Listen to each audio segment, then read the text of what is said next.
Hi, everyone, and welcome to Moments of Magic.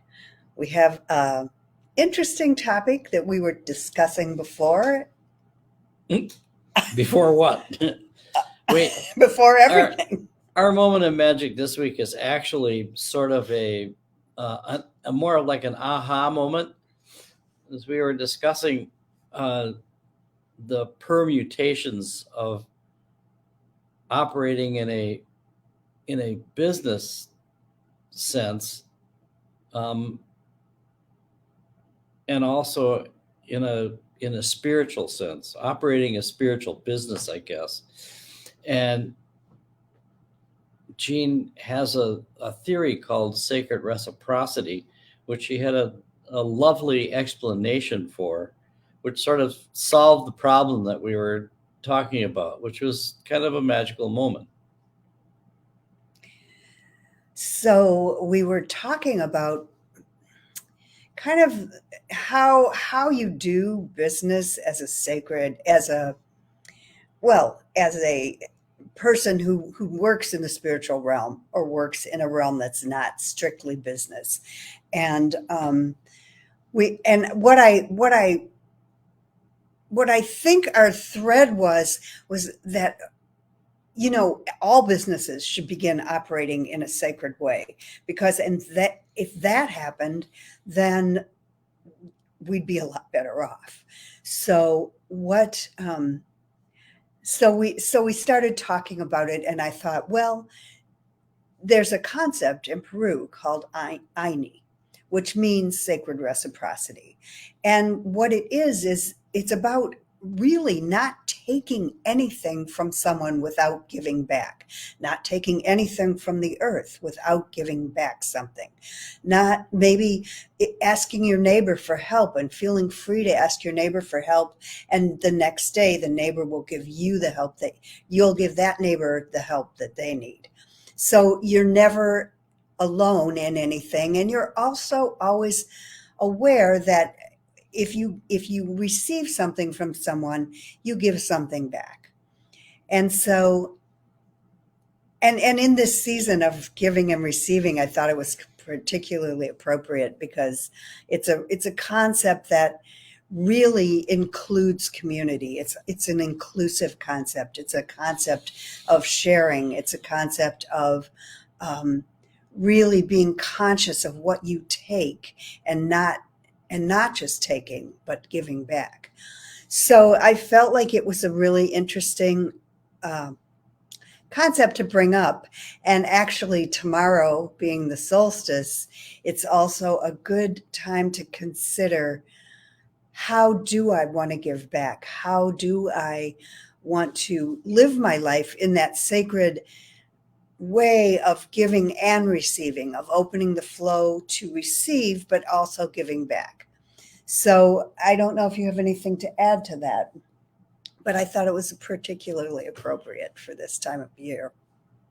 Well, other than um, it's good to have a basis for uh, having to make a living, since the vast majority of us aren't subsistence livers anymore. We're not out there gathering and and Hunting. what is hunting and gathering in that sense. A lot of us, are doing business like things, and sometimes, you have to remember that you have to give and take when you're in a business. It can't all be maximizing profit.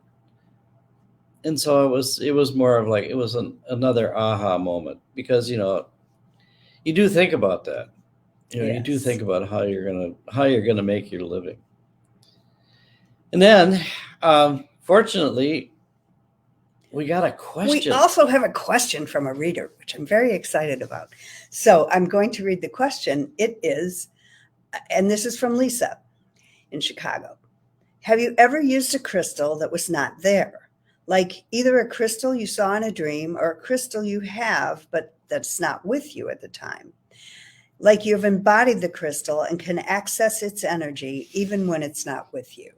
And I think that's an amazing question. And it's also, it's another thing that that's been in the teachings that I've received over the years about Peru, where they say you create this altar that's called a mesa, and it's a healing altar, and you use it for that purpose and for many other purposes. And at some point, you become the mesa, and you really embody that. You embody the idea of the healing processes that you go through.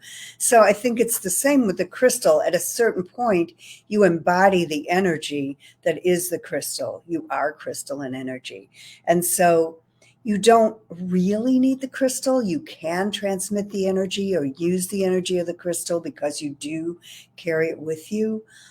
But it's also nice to have the actual object because, first of all, I like my toys.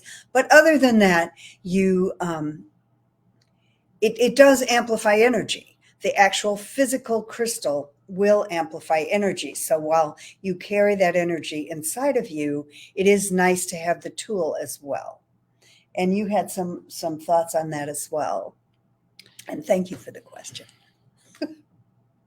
It's helpful to have the objects around, but what you're actually doing is you're reaching into the mystic, and you're allowing the essence to flow through you. And sometimes you can help yourself by having it be directed by a crystal, but sometimes you can just hold the object in your mind, and you let that operate that way. I actually did have an experience one time of having to do an actual bit of healing practice on a person, and I had nothing with me.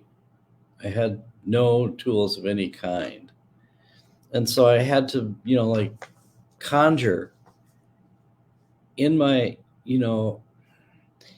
in my operating principle. I had to conjure the kinds of things that, according to the way that I work, what I would have used if I had things available.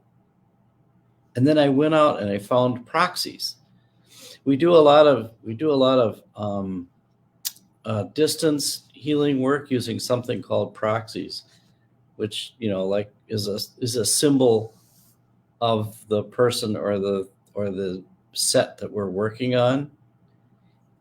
And I did that in this case. So to answer the question, yes, I did in fact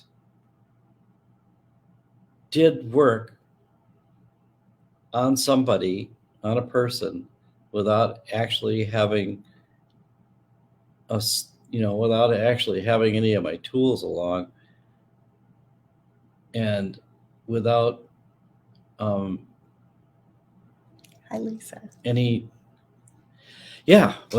without having a crystal of any kind with me. And when I think back on it, it was that was a pretty profound experience.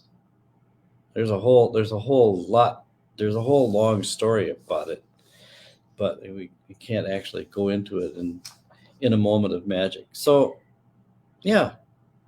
So yes, you can. Yes, you can actually use the spirit of the crystal or the energy of the crystal that you hold within you actually on somebody if you don't have the crystal with you. And it is actually, Lisa did mention this in her question, it's a moment of magic when this happens, when you realize that, yes, I have embodied all of that energy and it's available to me, whether I have the crystal or whether I don't. We, of course, love our toys, so we have the crystals, but you don't really have to have them. You do just have to have within you the purity of intention that goes with performing a healing or performing an act of generosity or anything, any kind of action, really.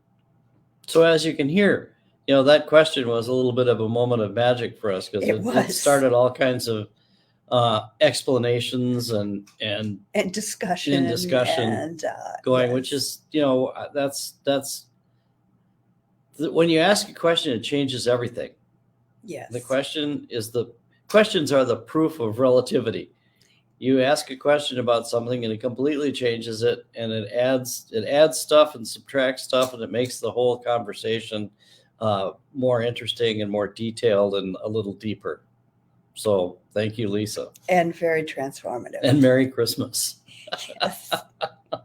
So we'd like to wish you all a great and lovely solstice and a great and lovely holiday season.